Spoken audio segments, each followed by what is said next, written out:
Okay hi friends, ఇప్పుడైతే మేము భీమునకులం నుంచి వచ్చాము. నైట్ పెద్ద చెరువులో పడుకొని పొద్దున 2:30కి స్టార్ట్ అయితే 6:45కి భీమునకులం చేరుకున్నాము. అసలు భీమునకులను ఎలా ఏర్పడింది, అసలు దీనికి ఇలా పేరు ఎందుకు వచ్చింది అనేది మా వాడు చెప్తాడు. ఓకే చెప్పప్పా, ఎందుకు దీనికి భీమునకులం అని వచ్చింది పేరు? ద్రౌపదికి వాటర్ లేక తిరుగుతూ ఉంటే భీమునికి కోపం వచ్చి గదతో కొట్టడం వల్ల ఇదంతా ఏర్పడిందని చెప్తున్నారు పురాణాలు. అంటే ఇప్పుడు ద్రౌపదికి దాహం వేసినందున వెతుకుతూ ఉంటే భీముడు కోపం వచ్చింది, ఎంతసేపు ఉన్నా నాకు వాటర్ దొరకట్లేదు మా వైఫ్కి అని. సో ఆయన కోపం వచ్చి గదతో కొట్టింటే అప్పుడు కొండల్లో నుంచి అలా ఏర్పడినట్టున్నాయి వాటరు. సో అది దీని స్టోరీ.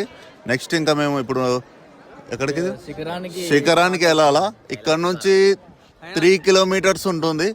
ఇంకా అక్కడికి వెళ్ళాక ఆల్మోస్ట్ ఇంకా 4 కిలోమీటర్స్ శ్రీశైలం, అది బై రోడ్ ఉంటుంది.